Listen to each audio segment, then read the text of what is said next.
A todos mis hermanos, Jesús dijo: vosotros sois mis amigos. Todos somos amigos del Señor, pero hay una condición ahí, ¿no? En el texto.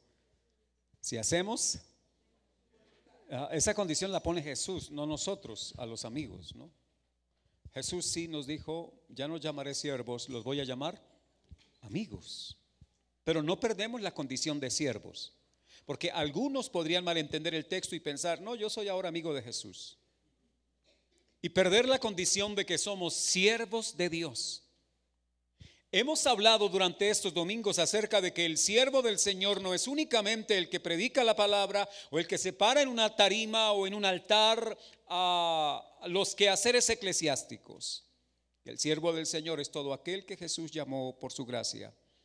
O sea que usted es un siervo, usted es una sierva de Dios, y por lo tanto lo que vamos a decir en esta mañana aplica para su vida, no solamente para quienes están en el cargo de oficiales en la labor de la iglesia. Así que por favor, no piense que esto es para Libaniel, no piense que esto es para John o para Luis o para Miguel, para Juan o para Jackson. No, esto es para usted y para mí, para todos. Vamos a mirar 2 de Timoteo capítulo 2 versículo 24 al versículo 26. Y claro, estaré realmente hablando de algunas cosas que están en ese pasaje de la Biblia. 2 de Timoteo capítulo 2 versículo 24 al verso 26. Y hoy estamos hablando del carácter de un siervo. Nuestro hermano William Castañeda estuvo tratando parte de este tema el domingo anterior, y hoy continuamos hablando de este importante tema. Capítulo 2, verso 24 al verso 26. Si ustedes pueden acompañarme, yo estoy leyendo en la versión Reina Valera. Dice así: porque el siervo del Señor no debe ser contencioso, sino amable para con todos, apto para enseñar, sufrido. Que corrija, o mejor, que con mansedumbre corrija a los que se oponen, por si quizá Dios les conceda que se arrepientan para conocer la verdad y escapen del lazo del diablo en que están cautivos a voluntad de él. He tomado estos 3 versos para la lectura, pero la idea es tomar algunos aspectos que van del versículo 14 al verso 26.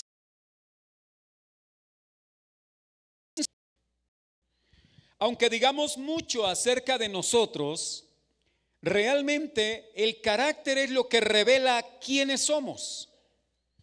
Y ser siervos de Cristo es algo que se dejará ver con nuestro carácter. O sea, podemos decir que somos, pero es nuestro carácter lo que realmente revelará si somos siervos del Señor Jesucristo. El carácter es una señal, es una marca, es un distintivo de la persona. Por lo tanto, si yo soy un siervo de Cristo, el carácter de Cristo debe ser mi marca, debe ser mi señal, debe ser el distintivo. Sé que cuando pensamos de esa manera y miramos nuestra manera de pensar, de actuar, quizá decimos que estamos lejos de revelar o de reflejar el carácter de Cristo. Pero ese es el propósito de estar expuestos permanentemente a la palabra de Dios. La palabra es como martillo que va dando los golpecitos donde debe darse para que todo aquello que no es Cristo en nosotros vaya desapareciendo, vaya siendo eliminado. Si la piedra sintiera cuando el escultor comienza a darle con el cincel y el martillo, si la piedra sintiera, ¿cuál cree usted que sería la exclamación de la piedra? Me duele, ay, ay, ay. ¿Sí? Pero el escultor no coge el bloque de piedra a macetazos, no, son golpes precisos para luego presentar una escultura perfecta. Pues Dios está haciendo su maravillosa obra en nosotros. Usted y yo somos ese bloque de piedra, y hay momentos en los que sentimos el martillo de Dios, el cincel de Dios, dándonos la forma que Él quiere que nosotros tengamos. ¿Les parece? Bueno, esa es una enorme bendición. La piedra no se puede tallar a sí misma. Hay un tallador, y ese tallador es el Señor. Confía que Él le puede dar esa buena imagen que es conforme a la imagen de Cristo.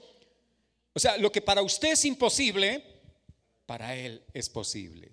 Y cada vez que me miro a la luz de esto, digo, si esto dependiera de mí, estoy perdido. No tengo salvación. Pero como no depende de mí, depende del Señor que me tomó y me tiene ahora en su mesa de trabajo y está haciendo esa maravillosa obra. Cada vez que siento el golpe de la palabra, siento que Dios está perfeccionándome para su honra, para el honor de Él. Bien, cuando vemos una piedra tallada así, la gente no aplaude la piedra. ¿A quién hay que aplaudir? O sea, todos los créditos, todo el reconocimiento no es para la piedra, es para el escultor. Así que toda la gloria y todo el honor sea para nuestro Salvador Jesucristo. Amados hermanos, el versículo 15 en esta unidad, porque quiero destacar algunas cosas. Hablar del carácter de un siervo de Dios implicaría hablar por largas horas, por muchos meses y quizá por muchos años, porque es hablar del carácter de Cristo. Y no podríamos agotar tan inmenso y extenso tema en unas cuantas charlas. Por eso solamente tocaremos algunos aspectos y el versículo 15 nos muestra ya algo respecto al carácter de un servidor de Cristo. Dice el versículo 15: procura con diligencia presentarte a Dios aprobado como obrero que no tiene de qué avergonzarse, que usa bien la palabra de verdad. Tenemos aquí ya unas primeras cositas para poderlas destacar. Un siervo del Señor, usted, yo, servidores de Cristo. Tenemos acá algo que debe ser revelado en nuestro actuar y es la diligencia para presentarnos a Dios. Diligencia para presentarnos a Dios. Los siervos en la antigüedad, ¿creen ustedes que se levantaban a las 9 de la mañana para irse a presentarse ante su amo? Los siervos en la antigüedad se levantaban antes que su amo y comenzaban las acciones del día, y entre ellas era presentarse a su amo para recibir las instrucciones precisas del quehacer del día. Usé la idea de los militares, de los muchachos cuando los llevan al ejército, enseñados quizá en la época que salieron del colegio y se tomaron un año sabático a dormir porque mamá no quería que nadie les hiciera ruido y se levantaban tarde, ¿no? Pero un día cualquiera los tomaron, los llevaron al ejército y allí mamá no está. Y entonces, ¿a qué horas, Raúl? Usted fue al ejército, ¿verdad? Sí, se nota. ¿A qué horas más o menos los levantan en el ejército? Bien, bueno. A otros les tocó a las 4 de la mañana. Bien. Y debían presentarse y pasar ¿a dónde? Luego que ya estaban, porque no salían en pijama, ¿verdad? Allí a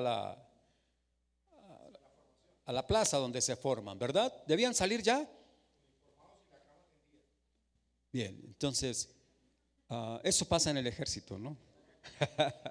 Pero quiero con esto mostrar es que los siervos debían presentarse con esa diligencia ante su amo. Prima su relación con Dios. Por lo tanto, el texto está diciendo: procura con diligencia presentarte a Dios. El afán de algunos quizá es presentarse ante sus amigos, ante familiares, ante compañeros de trabajo, o en otras palabras, lo hacen pensando cómo serán vistos por sus familiares, amigos, compañeros o jefes. Pero la idea no es esa. La idea aquí es presentarnos ante Dios diligentemente, y viene lo que el texto señala a continuación. Dice: aprobado o examinado por el máximo juez. No vivimos para ser aprobados por los hombres, aunque es necesaria también la aprobación de los hombres, no quiero descartarla. Lo que quiero decir es que en el pensamiento de un siervo de Dios, él no está pensando cómo me verá la iglesia, cómo me verán los hermanos, cómo me ve la sociedad. Lo que está pensando es cómo me ve el Señor. Delante de él ando todos los días. El día que el Señor llamó a Abraham, le dijo: anda delante de mí y sé perfecto. Anda delante de mí. Luego Abraham todos los días se levantaba para presentarse con diligencia a Dios, sabiendo que andaba delante de Dios. Y cuando uno sabe que le está viendo Dios, ¿cómo será su andar? No sé si algún muchacho, alguno de los hermanos ya mayores en su época de enamoramiento alguna vez se despidió de su novia y su novia estaba parada en la puerta y usted tenía que desfilar media cuadra hasta llegar, ¿verdad? Doblar para que ya no le viera. Pero usted iba caminando y estaba consciente de que ella le estaba observando. ¿Sí? ¿Tropezó alguna vez? ¿Resbaló alguna vez? ¿Fue incómodo?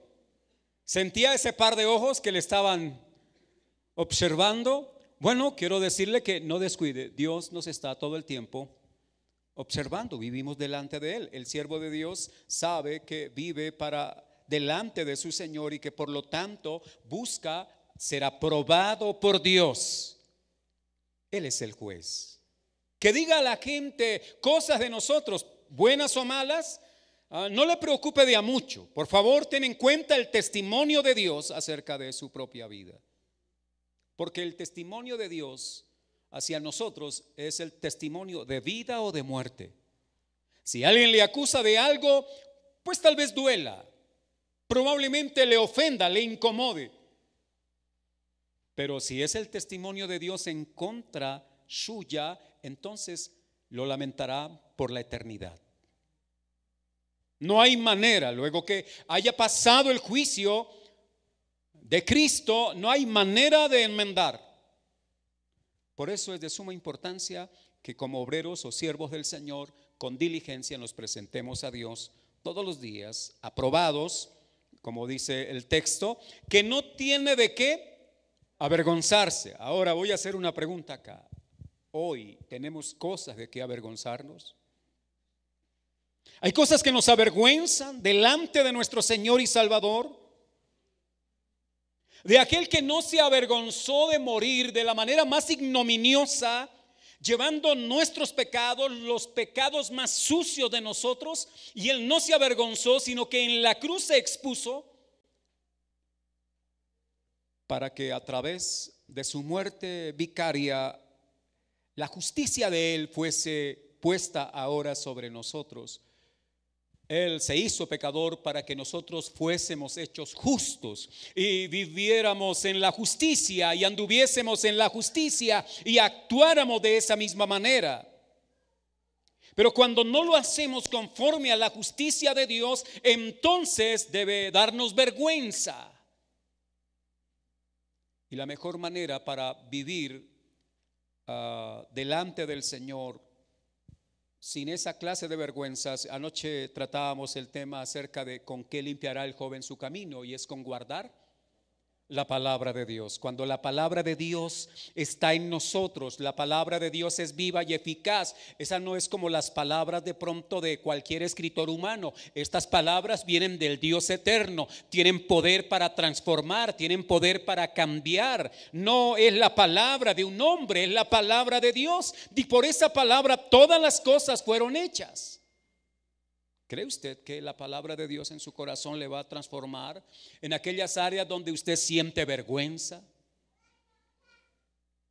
Es así, solo Dios puede hacerlo.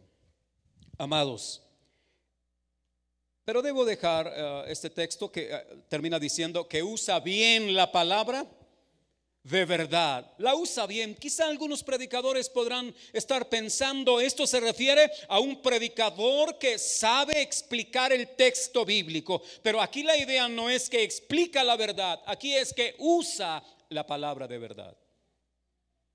Como nosotros aplicamos estas verdades a nuestra vida, como nosotros aplicamos la verdad de Dios a nuestro corazón. En mi corazón, dijo el escritor del Salmo 119, he guardado tus mandamientos. En mi corazón he guardado tu palabra para no pecar contra ti. ¿Quieres no pecar contra Dios? Entonces guarda la palabra de Dios en su corazón. Esta es una época donde hay mucha religiosidad. Hay mucho fervor religioso, hay entusiasmo en las iglesias, pero eso no es sinónimo de maduración en la palabra. Eso no es sinónimo de crecimiento en la palabra de Dios. Algunos se han atrevido a decir que ciertos movimientos religiosos cristianos tienen 1 centímetro de profundidad, eso sí, 1 kilómetro de anchura, pero 1 centímetro de profundidad. Y es como una pequeña plantita puesta sobre la tierra, pero que no tiene raíces profundas. Cuando venga el viento fácilmente le va a derribar. Pero cuando nosotros tenemos unas raíces profundas, como bien dice el Salmo 1, será como árbol plantado junto a corrientes de aguas, que da fruto a su tiempo y su hoja no cae. Así son los que se deleitan en la verdad de Dios. Así son los que meditan en la palabra del Señor de día y de noche. Quiero felicitar a los hermanos que están en su plan de lectura 7x7. 7 capítulos diarios. ¡Qué dosis! ¡Qué dieta! Yo sé que algunos ya pasaron por Levítico y dicen, uy, qué harto, ¿verdad? Leer Levítico, no entiendo. Hay cosas que se repiten y se repiten. Pero es que eso es parte del proceso pedagógico de Dios, y estas palabras las repetirás a tus hijos. Así que no se preocupe, sigue ahí, ¿verdad? Dios quiere que usted recuerde. Ánimo, no desmaye. Necesitamos estar todos los días en contacto con la palabra, pero no solo basta con leerla, hay que usarla bien, hay que aplicarla bien. Paso a otro aspecto en el versículo 22 del carácter de un siervo de Cristo.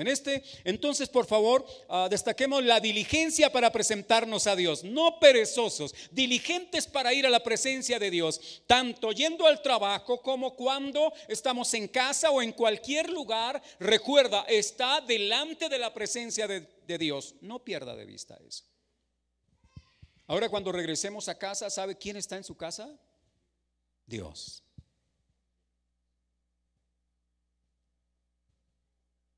Y aunque lleguemos a veces enojados por algunas cosas, y usted está consciente, Dios está en este lugar. Creo que si tiene hambre y quiere armar problema porque tiene hambre, tendrá respeto por la presencia de Dios. Pero a veces nos desordenamos porque olvidamos que Dios está en todo lugar. Usted que va por la calle y ve una hermosa dama venir en dirección contraria, y que de pronto sus ojos se exorbitan, recuerda que Dios también está en la calle. Y que cuando uno sabe que está Dios ahí, es mucho mejor que cuando va con la esposa. Que cuando va con la esposa usted es, ¿verdad? No mira para los lados. Qué consagrado esposo es ese hombre. Bien, vamos a mirar el versículo 22. El versículo 22 dice: huye también. O sea, que en el carácter de un siervo de Dios está el ser diligente, pero también está, según el versículo 22, el huir. Y en esta expresión bíblica dice: huye también de las pasiones juveniles y sigue la justicia, la fe, el amor y la paz con los que de corazón limpio invocan al Señor. Vamos a mirar el texto. Recuerdan que estamos dentro de un contexto que se está hablando de un siervo de Dios, equipo pastoral, desde luego del equipo pastoral. Pero la Biblia dice que debemos alentarnos los unos a los otros, que debemos animarnos los unos a los otros, que debemos llevar las cargas los unos. Bueno, está hablando de toda la iglesia, está hablando de todo el cuerpo. No es un asunto solo de un grupo de personas dedicadas al servicio de otros. No, acá el servicio es mutuo, el pastoreo es mutuo. Y entonces encontramos en esta parte, primero, de lo que debe huir, y segundo, lo que debe perseguir. En una batalla hay momentos en los que hay que huir, pero hay momentos en los que hay que perseguir. Ya hay que saber cuándo ordenar la retirada, y hay también que saber en qué momento ordenar la avanzada. Bueno, esto de estrategia militar yo no sé nada, no tuve la posibilidad de ir al ejército. Otros hermanos, si lo pudieron hacer, tal vez sacaron provecho de esa situación, pero no fue mi caso. Entonces no sé nada, pero sé que la Biblia habla de esto, de huir en determinado momento y de perseguir en otro instante. Vamos a mirarlo. Entonces, ¿de qué debe huir? Según el versículo, dice que debe huir de las pasiones juveniles. Bueno, usted dirá, ¿cuáles son esas pasiones juveniles? Las pasiones juveniles no son otra cosa distinta a pasiones pecaminosas. Cuando se es niño no son tan fuertes esas pasiones pecaminosas, aunque hay pecado. Pero luego cuando se llega a cierta etapa, como que se exacerban las pasiones de la juventud y van a estar ahí por el tiempo. Las inclinaciones hacia el pecado no es un asunto solo de los jóvenes, es un asunto del pecador. Y como todos somos pecadores, pues estamos inclinados, como dice el libro de Génesis, ¿verdad? En el capítulo 8, el verso 21, cuando dice que las intenciones del corazón son de continuo hacia el mal desde la juventud, desde la niñez. Siempre hay una inclinación muy fuerte hacia el mal. El único que nos puede librar de esas inclinaciones pecaminosas se llama Jesucristo, el Rey de Reyes y Señor de Señores. El único. No la iglesia, porque a veces podríamos pensar, voy a la iglesia para resolver esa clase de pasiones juveniles. No. Es más, usted se sienta al lado de otro que tiene otras pasiones juveniles, otras inclinaciones pecaminosas. Y usted está llorando, Señor, perdóname que soy un tipo con un mal genio terrible. Y si usted escuchara la oración del otro, el otro estará diciendo, Señor, guárdame que soy muy lujurioso. Ya, y así. Ahí está esa situación. De hecho, ayer uno de los jóvenes preguntaba y decía, soy pecador, ¿las puertas de la iglesia están abiertas para mí? Para él y para todos los pecadores.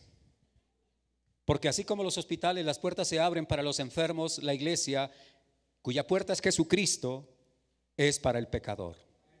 ¿Ya? Invitamos al pecador a venir a Jesús, siendo nosotros pecadores, y la enfermedad era tan grave que yo llevo 30 y tantos años todavía en cuidados intensivos.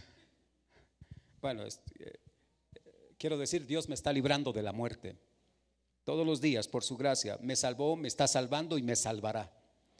Bueno, la palabra de Dios muestra aquí algunas cosas interesantes. Bien, estoy hablando de tentaciones, en este caso de pasiones juveniles, y voy a hablar rápidamente de 3 campos de tentación que fueron las tentaciones que experimentó Jesús, porque Él es el modelo, Él es el siervo ideal, el siervo perfecto. ¿Quiere usted ser un siervo de Dios? Pues debe mirar a Cristo y encarnar el carácter de Cristo. Solo seremos verdaderos siervos, buenos y fieles delante del Padre si somos como Cristo. No hay otra manera. Imposible para nosotros, posible para Él. En sus manos, en su mesa de trabajo, todo el tiempo, Dios dándonos forma. Y mire, dice, no quiero llevarlos allá, al capítulo 4 de Mateo, cuando se habla de la tentación. El diablo vino a Jesús, Jesús estaba ayunando, ¿no? ¿Recuerdan? Y llevaba, ¿cuántos días sin comer? 40 días. Sé que eso para algunos es algo imposible, porque no sé cuánto podría durar una persona sin comer. Yo a veces duro mediodía y siento que muero. Otros probablemente dejan de desayunar y ya tienen problemas, se les baja el azúcar y sentimos el desmayo y todo eso. Pero no vamos a discutir eso, solo que el diablo viene y de inmediato le dice a Jesús, di que estas piedras se conviertan en pan. Y quiero destacar esta primera tentación hacia el placer. Hay algunas cosas que son supremamente importantes para el ser humano que le ofrecen placer. Entre ellas está el comer, beber. ¿Qué otra? Dormir. ¿Quién dijo? Dormir, sí, exactamente. Dormir, comer, beber. ¿Cuál otra? De muchas, pero queda otra ahí que es clave.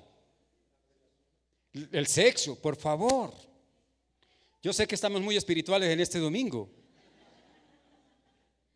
pero estas cosas producen gran placer. Por eso el hombre se desordena fácilmente en esto. Comer produce placer. Dios es tan sabio que nos hizo una lengua no como la de las vacas. claro, no sé a qué sabe el pasto en la lengua de la vaca, pero lo que quiero decir es que ella solo come pasto. Por lo tanto, indicaría que no tiene papilas gustativas como las nuestras para experimentar la variedad de sabores que Dios puso en la creación. Dios es tan bueno, ese es un regalo para nosotros. Experimentamos, por ejemplo, el dulce. Hay algunos hermanos que disfrutan bastante el dulce. Otros disfrutamos el ácido, por ejemplo, ¿no? Y así por lo general vamos a encontrar, hay deleite. Es más, vemos ciertas comidas y de inmediato empezamos a salivar. ¿Les pasa? Por eso no voy a mencionar algún plato en especial, pero de inmediato sentimos, en el lenguaje popular decimos, se me vuelve la boca agua. Y comer produce placer. Pero comer no es pecado, pero desenfrenada esta práctica se convierte en pecado.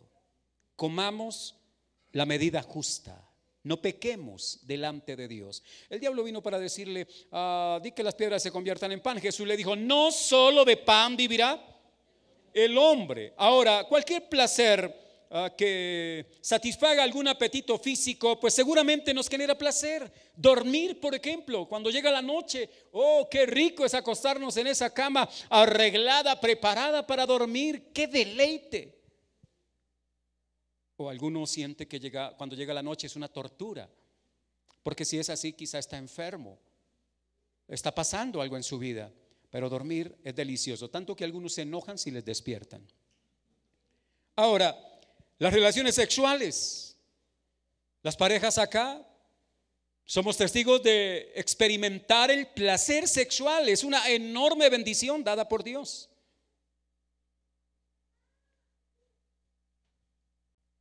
¿Quién no tiene pareja no se sienta desdichado o desdichada? ¿Por qué razón? Porque al fin y al cabo, cuando el texto dice es bueno al hombre no tocar mujer, o sea, si está lejos de la mujer, manténgase ocupado en lo que debe ocuparse. Pero si uno está con la esposa, muy difícil, ¿verdad? Porque uno está durmiendo muy junto a la esposa. Y de vez en cuando existe esa tentación. Ya, y se da. Quiero decir que ahí ese deseo, tentación no siempre connota algo malo. La palabra en el griego para tentación es epitumia y habla del deseo. O sea, desear comer no es pecado, pero el exceso de la comida es pecado. Y las relaciones sexuales salidas del contexto bíblico, del marco dado por Dios, pues son pecaminosas. Huye de las pasiones o de las tentaciones pecaminosas. Creo que aprender, amados hermanos, a poner cuchillo en la garganta es lo que también invita el libro de Proverbios. Pon cuchillo a tu garganta, porque hay instantes en los que quisiéramos devorarlo todo. Es cierto que nos han clasificado como omnívoros, que comemos de todo, pero no es comernos todo, porque hay una gran diferencia en eso. Tengamos cuidado. Creo que muchos de los males y enfermedades que estamos enfrentando hoy es a causa de los malos hábitos alimenticios. A veces usamos la expresión, es que somos buenas muelas. O sea, nos gusta comer y que nos sirvan ojalá harto. Después tendríamos complicaciones y nos molesta cuando el médico nos dice, mire, bájele a esto, bájele a aquello, bájele a lo otro, y nos enojamos y decimos, ¿y entonces qué voy a comer? Nos olvidamos que somos cristianos y que la Biblia dice, no solo de pan vivirá el hombre. Ahora, pero también el diablo le ofreció algo más que la satisfacción de los deseos físicos. Le ofreció poder. Poder. Y el poder es algo que tienta no solo a los jóvenes, a todos nos tienta. Tenemos la inclinación, queremos ser poderosos. Queremos tener nosotros reconocimiento, fama. Hay un mover en los jóvenes actualmente y es que a causa de algunos youtubers que se volvieron famosos y que ahora no trabajan sino solamente haciendo videitos, espero que sonó como muy despectivo, ¿no? Bueno, haciendo videos, los jóvenes, algunos dicen, entonces yo quisiera vivir así, porque se dan cuenta de que no es como mayor el esfuerzo que hay que hacer y probablemente se tengan unas buenas ganancias en eso. Pero quizá están pensando en el reconocimiento, porque lo que miran es cuántos seguidores tiene.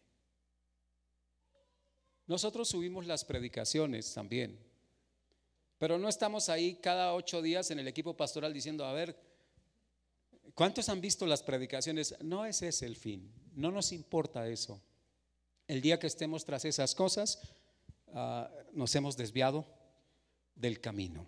Así que, mis amados, el diablo, ¿cómo le ofreció a Jesús? Le dijo, lánzate de arriba del pináculo del templo, porque el Señor, o la palabra dice que enviará a sus ángeles para que te guarden en todos tus caminos.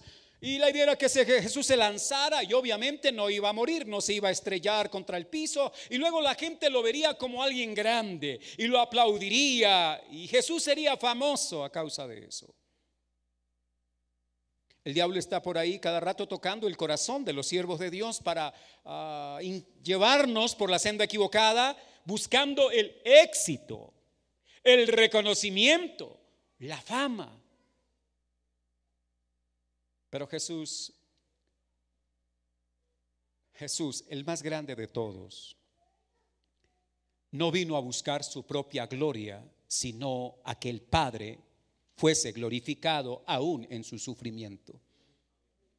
Y nuestro trabajo es imitar al Señor. Vivir a Cristo tiene que ver con el sufrimiento. Y esta mañana alguno de los hermanos usó una frase que me llamó la atención. La forma del amor no es un corazón, la forma del amor es una cruz. Porque normalmente estamos relacionando siempre el término amor con corazoncitos, muy romántico el asunto. Pero cuando vemos el amor de Dios en la Biblia, es expresado no en un corazoncito, es expresado en una cruz. ¿Quieres ser poderoso? ¿Quieres ser famoso? ¿Quieres ser reconocido? Entonces tenemos que huir de esas cosas. Huir es la palabra aquí. Hay veces nos llegan esas ofertas para que lo seamos. Y la Biblia nos dice, huye. Pero allí yo voy a tener mayor oportunidad. De hecho, algunos lo dicen así. Pero si yo me vuelvo famoso, tendré oportunidad para llegar a mucha más gente. No trate de calmar la conciencia y de sentirse menos culpable haciendo esa reflexión. Quizá lo que existe en el fondo no es la verdadera idea de llevar el evangelio, sino la de ser grande, porque está ligado al corazón del hombre desde pequeñito. Por ahí está mi nieto. A él no le gusta perder. Hay veces apostamos subiendo las escaleras. Él siempre me gana, porque el abuelo siempre querrá que su nieto esté contento, pero algunas veces lo he hecho como para probar un poco el ánimo de él, y pongo mi pie delante de él y le he ganado, y veo toda su frustración porque él quiere ser el primero, él quiere ser el mayor, él quiere ser el más grande. Pero eso no es un caso solo de mi nieto, es un caso mío, suyo y de todos los que estamos aquí. Hay que huir de esas cosas. Eso es parte del verdadero carácter de Cristo. Cristo no aceptó la oferta del diablo. Por el contrario, Jesús le dijo, o lo reprendió con la palabra, y le dijo, no tentarás al Señor tu Dios, porque solo a Él servirás. ¿Qué tenía en mente Jesús? ¿Qué palabra? Servicio. ¿Qué era Él? Un siervo. Y el siervo no busca grandeza, el siervo busca que su Señor sea agradado en todo. Eso es lo que busca el siervo. Pero la tercera tiene que ver con las posesiones, con las riquezas. ¿Qué le dijo el diablo a Jesús? Mira los reinos del mundo, mira todas esas riquezas, todo eso se lo doy si postrado me adorares. Eso está en el corazón del joven, está en el corazón del hombre. Esas son las cosas que están ahí permanentemente, y eso sucedió en la época de Cristo, en la época de Pablo, sucedió en todas las épocas y está sucediendo hoy. Hay tentaciones para usted y para mí acerca de la riqueza de este mundo. Son atractivas. Es más, nos ofrecen comodidad, nos ofrecen felicidad, nos ofrecen bienestar, pero recuerde que todo lo que ofrece felicidad, bienestar, tranquilidad, paz, es un Dios. Porque el único que realmente puede ofrecer eso es Dios. Lo demás es mentira, es engaño. ¿Quiere probarlo?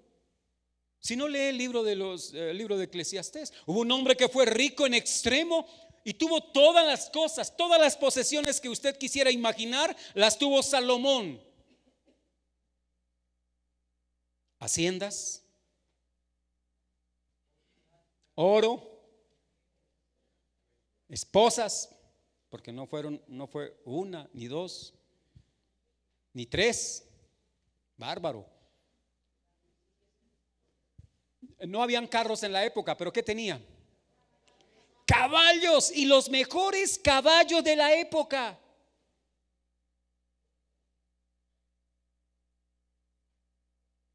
No sé cuáles serán los mejores carros de nuestros días.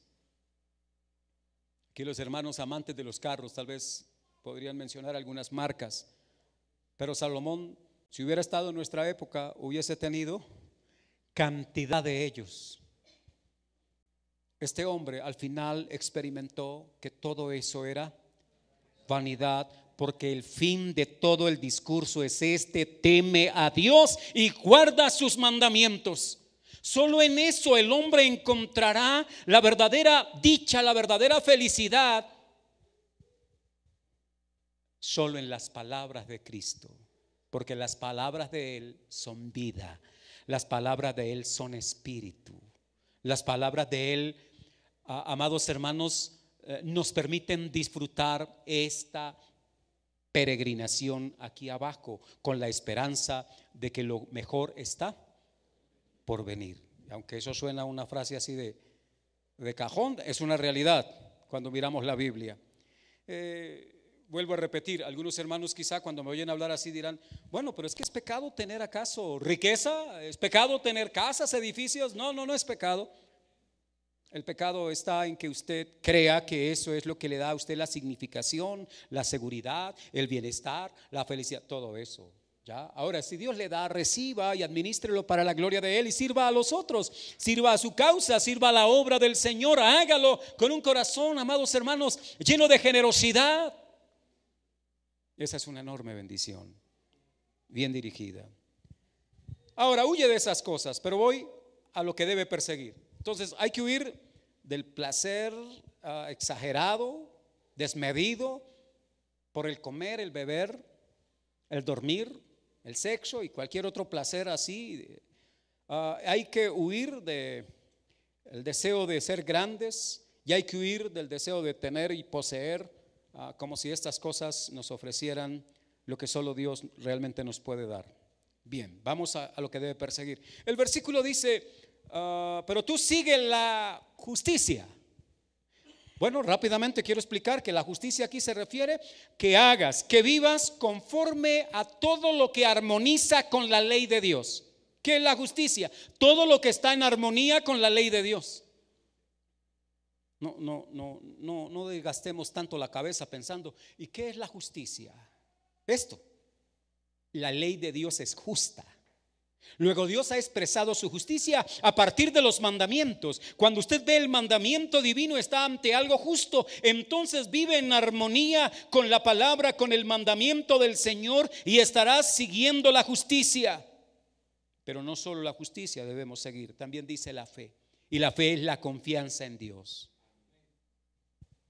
La confianza en Dios. Cada día confía en el Señor. Pero ¿de dónde viene la fe? Pues la fe viene del oír la palabra. La fe viene de estar en contacto con la palabra. Cuando la palabra de Dios ha llenado su corazón está ahora también lleno de fe. Puede confiar en Dios, que el que lo hizo ayer lo hace hoy y lo hará mañana. Quiere decir que si Dios guardó a su pueblo en un desierto, que no había nada que comer, y usted está atravesando un desierto, Dios es poderoso para guardarlo en el desierto. Porque algunos creen que cuando están en el desierto solo miran hacia la tierra prometida, pero yo quiero decirle que solo no estaban mirando hacia la tierra prometida, ellos estaban siendo cuidados en el desierto, porque Dios es poderoso para hacerlo. Creo que Israel fue un poco mejor en el desierto que en la tierra prometida. Ya, otro día hablamos de ese asunto. Sigue el amor. Sigue el amor. El amor es el profundo afecto y disposición de hacer lo mejor bajo la guianza de Dios, bajo el mandato divino, en favor de otros.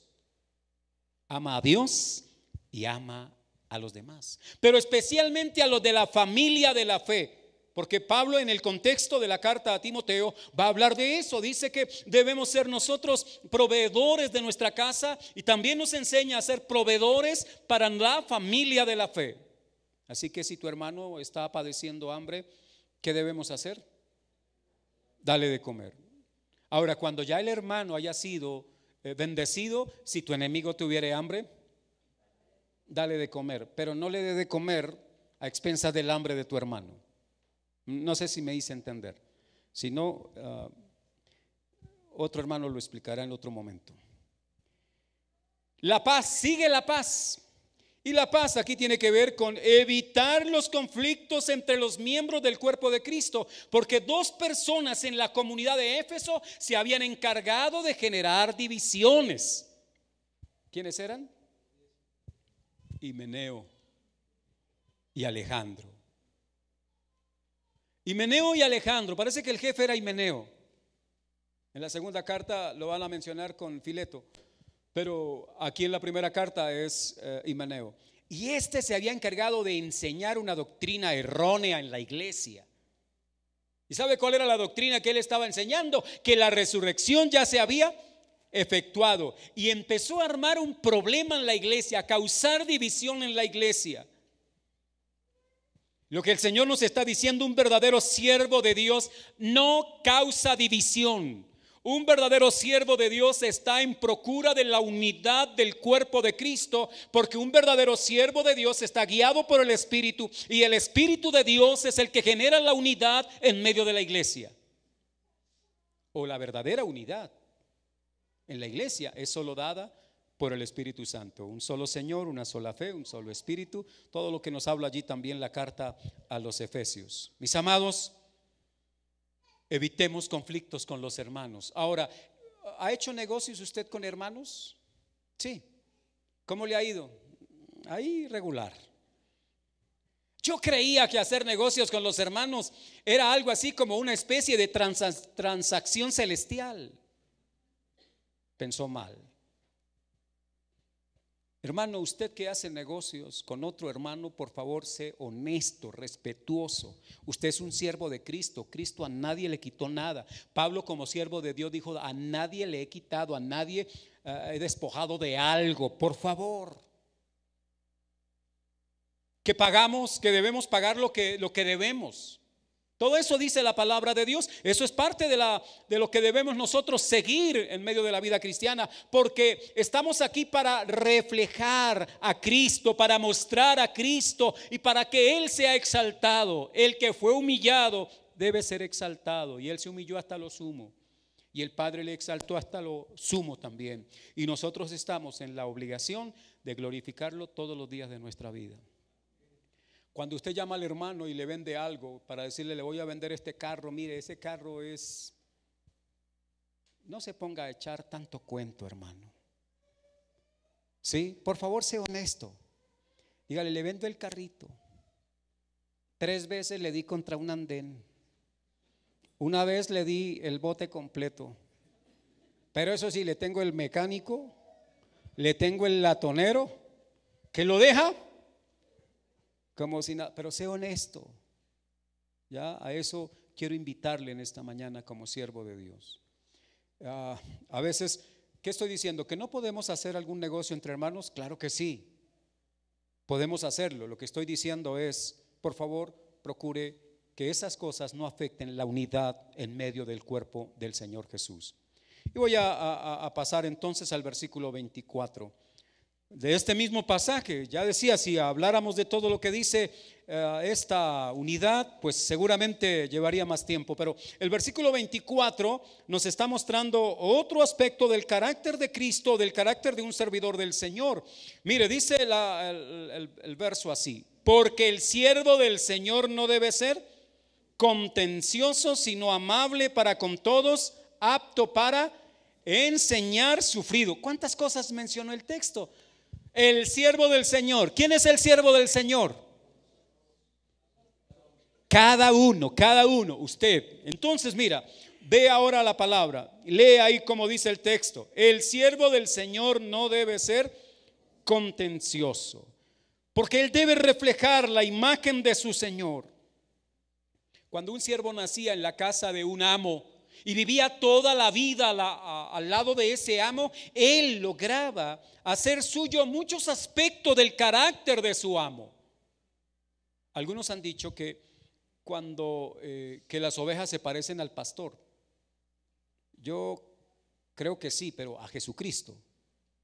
Porque si ustedes, algunos se llegan a parecer a mí, qué desgracia. No van a honrar al Señor. O si se parecen a John, pues tampoco, ¿no? Aunque él es mejor persona que yo. Lo que quiero decir es que no procuramos parecernos a ningún hombre, sino a Jesucristo. ¿Estamos de acuerdo hasta ahí? Entonces, de ahí que tengo la gran responsabilidad de ser la imagen de Cristo en esta tierra. Alguien dijo que muchas personas la única Biblia que van a leer es a usted. La única palabra de Dios que van a conocer es usted, que tanto usted encarna las palabras de Cristo. Por lo tanto, dice el texto, no debe ser contencioso. ¿Alguien me puede ayudar? ¿Qué querrá decir esto? Libaniel, ¿qué quiere decir eso de no ser contencioso? No ser peleón, no ser problemático. Ahora, qué bien, qué bien. Los hermanos en la comunidad de fe no son contenciosos. Cuando llega uno de los hermanos colaboradores acá, como lo sugiere, le dicen: hermanito, podría correrse un poquito más. Ellos no son contenciosos porque saben que están en el lugar dedicado al culto, al Señor. Y entonces ellos se corren sin molestarse. Qué bendición de Dios. Pero ¿qué pasa cuando es en la casa? Cuando es en el hogar. En la iglesia muy amables, en la iglesia muy dispuestos a no ser contenciosos. Pero en la casa, ¿es usted, hermano, contencioso, problemático, peleón? Otro sinónimo. Buscapleitos, conflictivo, digan más.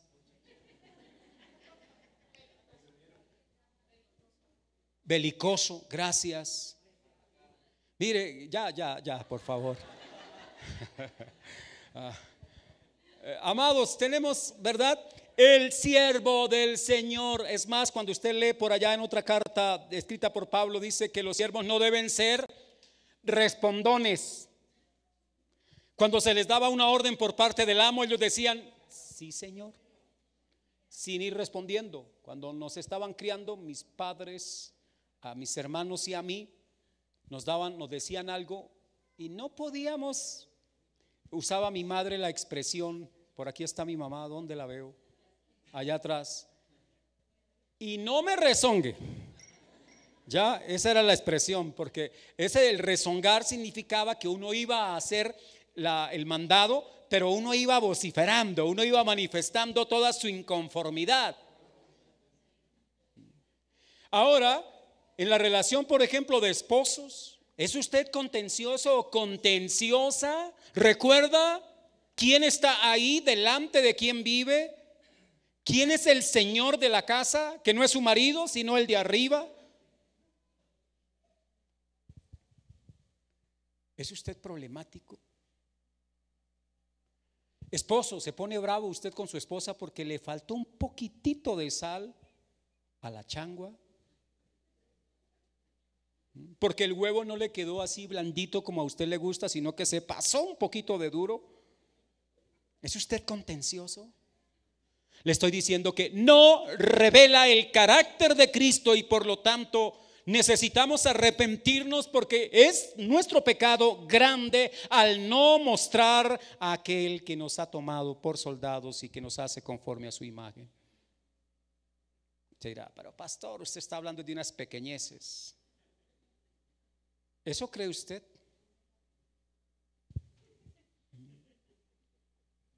Se fue a poner la camisa justo, la que usted quería ponerse, pero precisamente esa no había sido lavada. Qué lío, ¿no? Qué tragedia, ¿no? Qué tragedia que tiene una camisa y tiene muchas más. Y se queja por aquella que no se la pudo colocar. Y si es la de dotación, creo que ha debido lavarla. Porque si la esposa no pudo y sabe que mañana debe presentarse, debió haberla lavado, ¿no? Bien. Bueno, debo avanzar para no caer en... Listo, ya sabemos, no debemos ser contenciosos. Yo estoy seguro que ahora al salir de ahora después de terminar para la casa, algún esposo va a decir algo y ya le va a decir, acuérdese lo que estaban enseñando en la iglesia, que no sea contencioso.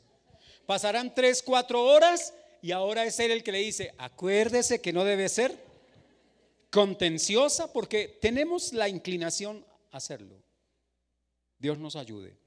Pero además de eso, en la comunidad, aquí estaba aplicado a aquellos que les gustaba armar el problema en medio de la iglesia a causa de las doctrinas.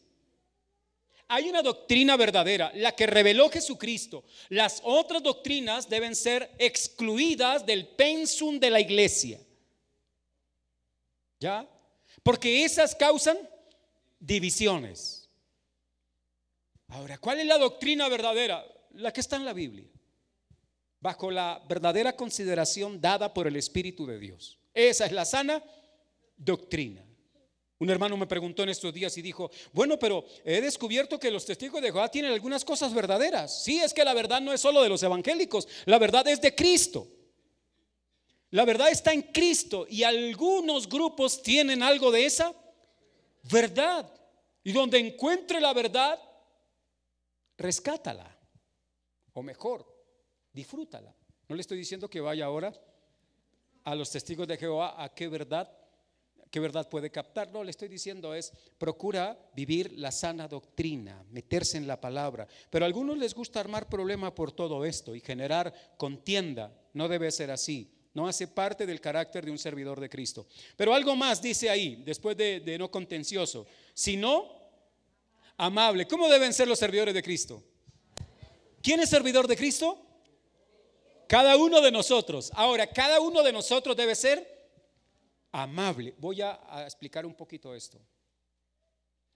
La amabilidad, la afabilidad, tiene que ver, amados, con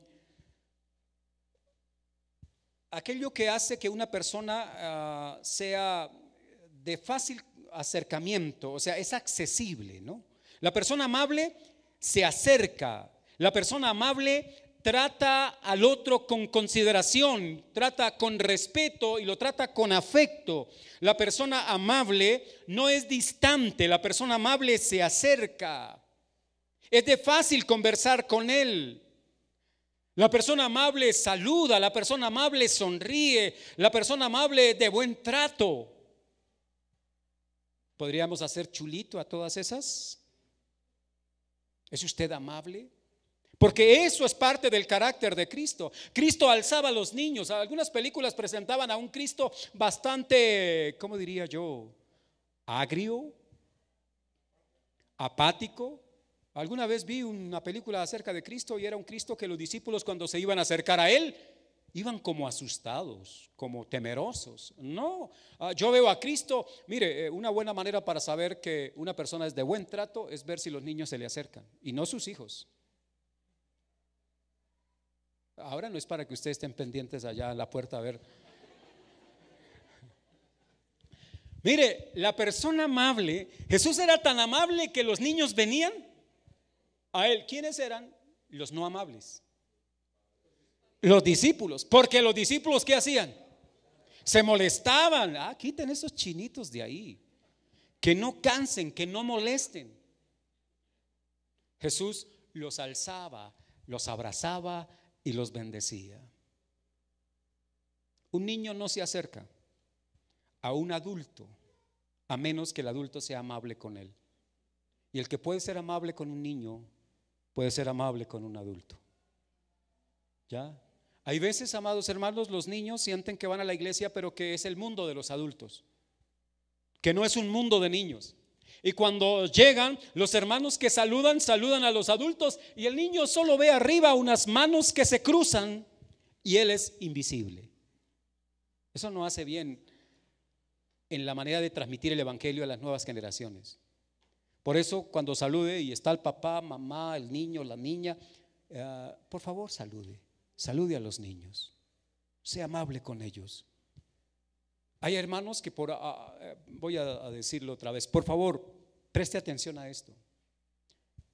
Si hay dos hermanos hablando, ¿por qué usted saluda a uno y al otro no? Qué amable. Es que no sé quién es. Qué amable. ¿No creen que es amable saludar al otro? ¿No creen que es amable decirle, o al menos presentarse y decirle, ¿cómo está? Mi nombre es fulano de tal o fulana de tal, y amabilidad? No haga eso. No habla bien del carácter de Cristo en nosotros. Ay, es que me da una pena. Debería darle 2 penas por saludar a uno y al otro no. ¿Ya? ¿Me hago entender? Hay otros hermanos que yo sé que por su personalidad no son muy dados a ir a los demás. Y entonces siempre que estamos por ahí saliendo a tomarnos el tinto, ellos se toman el tinto y se van a su rincón. Los toreros tienen un burladero, ¿no? En la plaza de toros. Espere, esto no es una plaza de toros, nadie te va a cornear. No vayas al rincón como a protegerse allí. Sal de ahí. Usted dirá, sí, pero con el capote. Sí, pero con la muleta. No importa, pero sal de ahí, por favor, y ve y saluda a los otros. Es parte. Ahora, la amabilidad no es solamente eso, solamente estoy destacando algunos aspectos que son evidentes cuando nos reunimos como iglesia. Amable. Ahora, a veces el rostro, porque uno se acerca al otro y le dice, Dios lo bendiga, pero el rostro me maldice. Ay, ¿qué dije? Quiero decir que la frase es Dios te bendiga, pero la forma en que la persona me mira y cómo ha configurado el rostro, yo siento que es una maldición. Sea amable. Recuerda que el lenguaje no es solo de acá. Usted habla con sus ojos, usted habla con su rostro, usted habla con la manera que extiende una mano para saludar al otro. Amable. Ya voy cerrando. Trataré de ser amable al terminar a buena hora. Luego dice, apto para enseñar. Usted como servidor de Dios debe estar apto, principalmente los que estamos dedicados al oficio de la palabra. Apto significa capacidad, vocación, competencia, o sea, es competente para hacerlo, tiene la habilidad para hacerlo, ¿ya? Aptitud con P. Debe estar usted apto para enseñar. ¿Dónde voy a enseñar? Yo sé que algunos hermanos dicen, no, pero es que a mí en la iglesia no me dan la oportunidad de enseñar. Bueno, ya está enseñando en su casa, como decía el hermano Jackson esta mañana. Ya está enseñando a su esposa, está enseñando a sus hijos. Quiere practicar el don de la enseñanza, comienza en su casa. Que tiene ahí un escenario mejor que el de acá. Enseña, apto para enseñar. Pero termina diciendo el versículo, sufrido. Deberíamos quitar esa última parte. El siervo del Señor debe ser apto para enseñar, pero también debe ser sufrido. Algunos siervos de Dios, entre comillas, sufren porque no saben qué avión comprar, porque no saben en dónde invertir, o que no saben qué más comprar. Los siervos del Señor son sufridos. Y usted dirá, ay, no, entonces como que por ahí no vamos bien. Jesús vino a esta tierra y él dijo, yo no tengo ni dónde recostar, pero a la vez lo tenía todo. No sé si me estoy haciendo entender. Dios hizo 2 orificios en nuestra nariz y por más grandes que sean los míos que los suyos, tenemos toda esa abundancia de oxígeno y no me lo puedo inspirar yo solo. Ya, o sea, no lo puedo aspirar yo solo. Ser sufrido significa aquella virtud que Dios da para enfrentar los momentos difíciles sin quejarse. Tienen una paciencia, una capacidad de enfrentar el sufrimiento. No andan lloriqueando ni quejándose. ¿Qué cosa más fea es estar al lado de un quejambroso? ¿Dije bien? ¿Quejumbroso? ¿Con U? Sonó más bonito, más elegante, es de mejor estrato. Bueno, después nos ponemos de acuerdo. No divisiones, no contiendas. Ya, quejumbroso o quejambroso, creo que hemos entendido bien, ¿verdad? Que se queja, una persona así como el pueblo de Israel que murmuraba por todo, se quejaba por todo. Y hay hermanos que cualquier cosa les causa una molestia, se descomponen emocionalmente y presentan queja. No está bien. Aprende ante la adversidad, ante la aflicción, ante la enfermedad, a ser paciente. Eso ayuda. Eso le da mayor claridad aún para la toma de decisiones. Pero usted, alterado en sus emociones, decide mal. Por eso hemos dicho muchas veces, si va a tomar una decisión y está muy feliz, no decida. Usted feliz la va a embarrar. Muy triste, va a tomar decisiones, la va a embarrar. Muy enojado, la va a embarrar.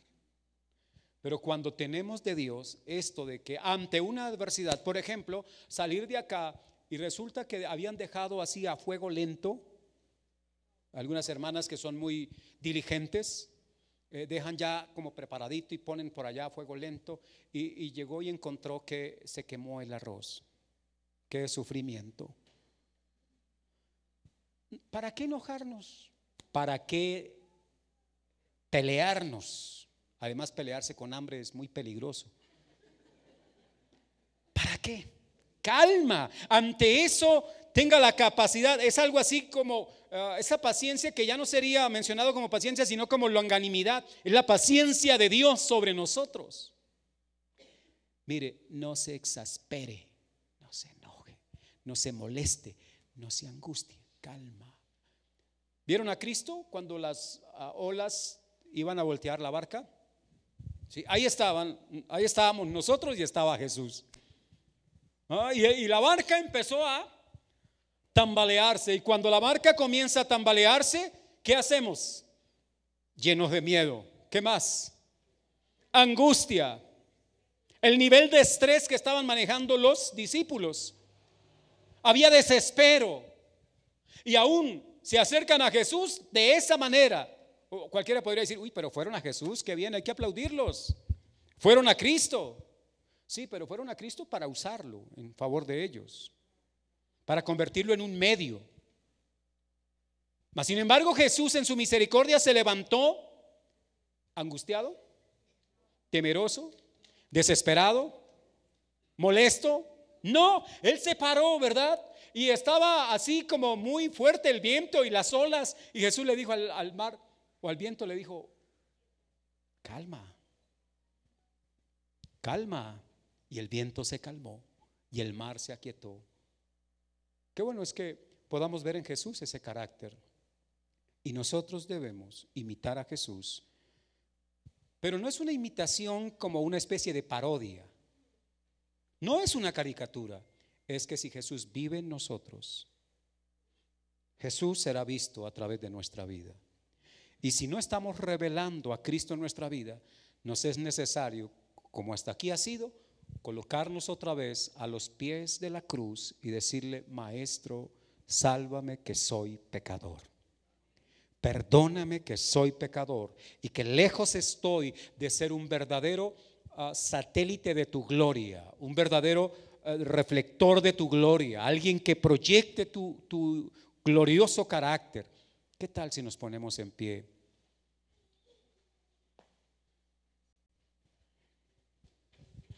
Ser un siervo cristiano no es otra cosa que un cristiano que sirve.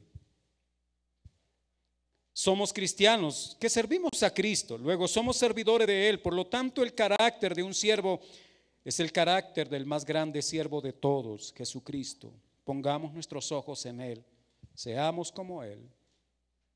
No vivamos nosotros, que viva Cristo en nosotros. Ya no vivo yo, mas Cristo vive en mí. Oremos.